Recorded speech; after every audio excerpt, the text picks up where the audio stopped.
immediate, durable and sustained humanitarian truce leading to a cessation of hostilities, ये उसका नाम है, ठीक है ना। यूएन रेजोल्यूशंस जनरल असेंबली में इसको लाया गया था। लेकिन इसके पहले कनाडा ने an amendment proposed by Canada and backed by over 35 member states including the US seeking an explicit condemnation of Hamas did not pass। आप बिना हमास को कंडेम किए कोई भी रिजोल्यूशन कैसे पास कर सकते हो? हमास ने जो किया टेररिज्म था, ठीक है, अंत में रिजोल्यूशन पास हो गया, वो बधाई हो, लेकिन जो इंडिया का स्टैंड था वो बिल्कुल सही था। जितना भी वेस्टर्न ब्लॉक है, जर्मनी, इटली, जापान, उन्होंने भी यही कहा है कि मतलब ये जिसे वो कहते हैं ना, दे वेंट फॉर इट। अब मज़े की बात यह है कि फ्रांस जो है उसने भी अपनी एक स्ट्रेटेजिक ऑटोनॉमी की बात की एंड इट वेंट फॉर, ये इसने कहा जी okay yes we should go for truce होना चाहिए। अब 120 मुल्कों ने फेवर में दिए हैं, 14 मुल्कों ने अगेंस्ट गए हैं। अब आप इमेजिन करें कि जो सिचुएशन वहाँ पे हो रही है, हमास ने जो बहुत बड़ी गलती की है, वो इस मामले में इन्वॉल्व नहीं होना चाहता, ये चीज। और शायद जा भी सबसे ऊपर इस वजह से रहा है कि भाई हम अपने काम के ऊपर अपने फोकस करें। ये उन्होंने बड़ी ऑथेंटिक बात की है। वो गंदा नहीं होना चाह रहा, वो कह रहा है जी मेरा बिजनेस टॉप पे जा रहा है, अगर मैं इनके साथ इन मामले में दखल अंदाजी करूंगा और मेरा बिजनेस जो है वो ठप हो जाएगा। वो अपना बिजनेस चलाना चाह रहा है, वो इंसानियत की उसको कोई परवाह नहीं है, वो उसको सिर्फ अपने बिजनेस का पड़ी हुई है। और पाकिस्तान जो है वो गुलामी में अमेरिका की पड़ा हुआ है। हालांकि अगर उनके साथ 120 मुल्क खड़े हुए हैं ना, पाकिस्तान अकेला उनके साथ खड़ा हो जाए ना, उनकी टांगे जो है वो कांपने लग जाएंगी। अकेला पाकिस्तान खड़ा हो जाए। इंडिया अपना बिजनेस रिलेशन नहीं खराब करता, उसको मुसलमान हिंदू इन चीज़ों से कोई गर्ज नहीं है। मेरे से काम करते हैं इंडियंस बहुत ज़्यादा, और बहुत नाइस इंडियंस पर्सनली जो पीपल है उनकी नेशन है बहुत नाइस है। जय हिंद दोस्तों, पाकिस्तान ब्रेकिंग न्यूज चैनल में आप सभी का हार्दिक स्वागत। यूनाइटेड नेशन में गाजा में सीज फायर के लिए एक रेजोल्यूशन लाया गया जिसमें सभी देशों को वोटिंग करनी थी, और इसमें 120 देशों ने ये वोटिंग की कि हम जल्दी ही इस जंग को रुकाना चाहते हैं, और 45 ऐसे देश थे वो इस वोटिंग सिस्टम में पार्ट ही नहीं लेना चाहते थे, और 15 देशों ने इसका विरोध भी किया। उन्होंने कहा कि ये जंग रुकनी नहीं चाहिए, जो हमास ने किया है उसको उसकी सज़ा मिलनी चाहिए। और भारत उस 45 देश में था जिन्होंने इस वोटिंग का सपोर्ट नहीं किया, जहां पर इस वोटिंग को सपोर्ट करना मतलब इनडायरेक्टली हमास को सपोर्ट करना, क्योंकि हमास ने तो पहले इजराइल के ऊपर अटैक किया और फिर जाके वो गाजा में छुप गया, और उनको अब इजरायली पुलिस और आईडीएफ मिलकर मार रही है। तो पूरी दुनिया को लग रहा है कि इजराइल हमास के ऊपर या गाजा लोगों के ऊपर अत्याचार कर रहा है, पर भारत ने सरेआम आकर कहा कि पहले हमास को कंडेम किया जाए। ऐसा कोई भी देश नहीं है जो कि डायरेक्टली आकर हमास के एक्शन को कंडेम कर रहा है। हर एक आज इजराइल के पीछे ही पड़ा है, क्योंकि जिस तरीके से इजराइल हमास के ऊपर हमले कर रहा है बाकी देशों को ये देखा नहीं जा रहा है, और इसलिए भारत ने ये कह दिया कि हमास को भी कंडेम करना चाहिए।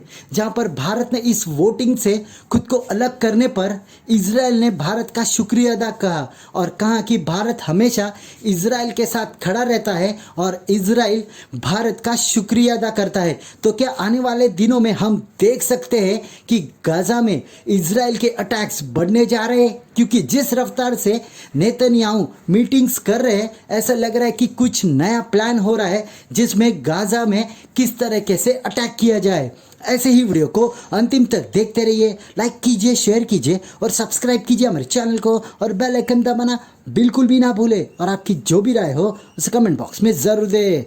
धन्यवाद। आप बिना हमास को कंडेम किए कोई भी रिजोल्यूशन कैसे पास कर सकते हो?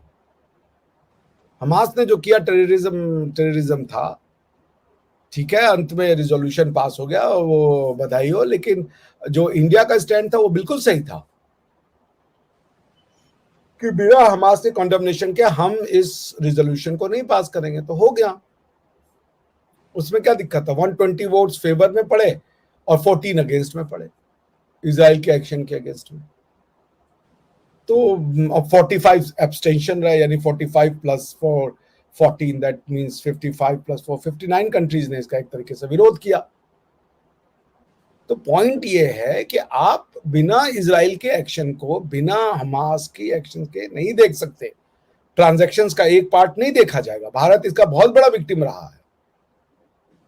तो आप ट्रांजैक्शन को पूरे कंप्लीटनेस में देखिए। हम हमास को क्रिटिसाइज नहीं करें और इजराइल को क्रिटिसाइज कर दें। हम ये तो कर सकते हैं कि हम इजराइल को क्रिटिसाइज करने को तैयार है कि भाई उन्होंने थोड़ा सा जरूरत से ज्यादा एक्शन ले लिया। हम जो है इंडिया के अंदर भी एक प्रेशर आ रहा है।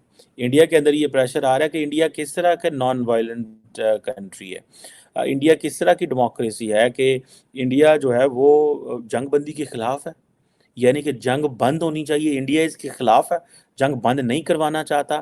तो इंडिया, जारी बात है, India stands for Israel, India stands with the West, India stands with the US.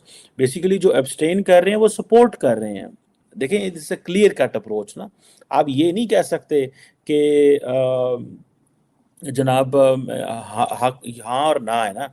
100 जो इतनी बड़ी तादाद में 100 मेरा ख्याल है, जिसे आप कह लें कि 14 के करीब जो लोग थे, 20 के करीब लोग जो थे, उन्होंने कहा यस इसको बंद होना चाहिए। 45 ने अब्सटेन किया और 14 अगेंस्ट हैं। तो ये जो 45 और 14 हैं, दे आर बिल्कुल सेम है, इनका एक ही वर्जन है। ठीक है, मैं समझता हूँ क्योंकि ये क्वेश्चन बड़ा सिंपल था कि यस जंग बंद होनी चाहिए। और मेरा ख्याल है कि इंडियंस को इस चीज़ की समझ है कि हमें अमेरिका के साथ खड़े होना है, और वो खड़े हुए हैं अमेरिका के साथ, और वो they are not going to back out, वो बैक आउट नहीं करने जा रहे। मैं देख रहा था ब्राज़ील के जो प्रेसिडेंट हैं लूला डा सिल्वा, उन्होंने कहा this is not a war, this is a genocide. एक चीज़ बड़ी क्लियर है, मैं इज़राइल और पैलेस्टाइन कॉन्फ्लिक्ट में बार बार मैं एक चीज़ पे बड़ा एडमेंट हूँ, और मैं शोर डाल रहा हूँ उस पर कि हमास ने एक तारीखी गलती की है। ठीक है जी, उसने बहुत बड़ी गलती की है। उनको इस चीज़ का अंदाज़ा नहीं था कि ये होने जा रहा है या ये हो सकता है। लेकिन उसके साथ साथ अगर आप देखें तो हमास जो है वो समझते हैं, अगर आप इन लोगों से बात करें, इस तरह के जो माइंडसेट के लोग हैं जो समझते हैं नहीं ठीक हुआ है, अच्छा हुआ है, ये हुआ है, वो हुआ है, वो कहते हैं भाईजान हम तो पहले ही मरे हुए हैं, हमने क्या करना है और क्या नहीं करना। ठीक है, हम तो पहले ही मरे हुए हैं, हमसे तो ना ही पूछें तो अच्छा है। सो मुझे ऐसा लगता है कि एक तरफ हम ये देखते हैं कि दुनिया बड़ी पोलराइज्ड है, दुनिया डिवाइडेड है। ठीक है जी, दुनिया जो है वो एक तरफ ये कह रही है कि जुल्म हो रहा है, सारे वेस्ट के अंदर प्रोटेस्ट निकल रहे हैं, सारा कुछ हो रहा है, लेकिन एक ताकतवर ग्रुप है वो समझ रहे हैं। आप देखें यूएन जनरल असेंबली की जो रेजोल्यूशन होती है that is non binding, security council की जो रेजोल्यूशन है दैट इज़ बाइंडिंग, उसके बाद आपके ऊपर सैंक्शंस लग जाती हैं। लेकिन हम हमास को भी क्रिटिसाइज करेंगे बिकॉज हमास ने शुरुआत की है। तो अब आप बताइए कि इंडिया का क्या पोजीशन होना चाहिए था।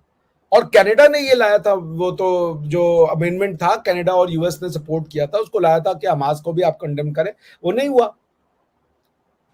तो दुनिया वोटिंग से आप झूठ को सच थोड़े साबित कर दोगे। तो इसलिए हमारा यही है कि आप जो अपने भारत की बात है, भारत का स्टैंड क्लियर है। कोई भी टेररिज्म हो वो जस्टिफाइबल नहीं है, कोई भी कॉज हो उसका वायलेंट मींस जस्टिफाइबल नहीं है। आप उसको जस्टिफाई नहीं करोगे, कंडेम करो, दूसरा एक्शन है उसको भी कंडेम करो। There can be no cause for which violence can be justified and India would support it. Never. इस टाइम सबसे ऊपर जा रहा है, ऐसे ही वो इस मामले में इन्वॉल्व नहीं होना चाहता। ये चीज, और शायद जा भी सबसे ऊपर इस वजह से रहा है कि भाई हम अपने काम के ऊपर अपने फोकस करें। ये उन्होंने बड़ी ऑथेंटिक बात की है। वो गंदा नहीं होना चाह रहा, वो कह रहा है जी मेरा बिजनेस टॉप पे जा रहा है, अगर मैं इनके साथ इन मामले में दखल अंदाजी करूंगा और मेरा बिजनेस जो है वो ठप हो जाएगा। वो अपना बिजनेस चलाना चाह रहा है, वो इंसानियत की उसको कोई परवाह नहीं है, उसको सिर्फ अपने बिजनेस का पड़ी हुई है। और पाकिस्तान जो है वो गुलामी में अमेरिका की पड़ा हुआ है। ये चीज है। हालांकि अगर उनके साथ 120 मुल्क खड़े हुए हैं ना, पाकिस्तान अकेला उनके साथ खड़ा हो जाए ना, उनकी टांगे जो है वो कांपने लग जाएंगी। अच्छा, अकेला पाकिस्तान खड़ा हो जाए। इंडिया अपना बिजनेस रिलेशन नहीं खराब करता, उसको मुसलमान हिंदू इन चीज़ों से कोई गर्ज नहीं है। मेरे साथ काम करते हैं इंडियंस बहुत ज़्यादा, और बहुत नाइस इंडियंस पर्सनली जो पीपल है, उनकी नेशन है, बहुत नाइस है। एक बात आपने की कि इंडिया अगर इस मामले में नहीं पढ़ रहा तो वो अपने बिजनेस का सोच रहा है, अदरवाइज उसे इंसानियत की दर्द नहीं है। अगर उसे इंसानियत का दर्द ना हो, एक सवाल है, तो वो गजा में हेल्प क्यों भेजे? यानी मुसलमानों को एड भेज रहा है और आप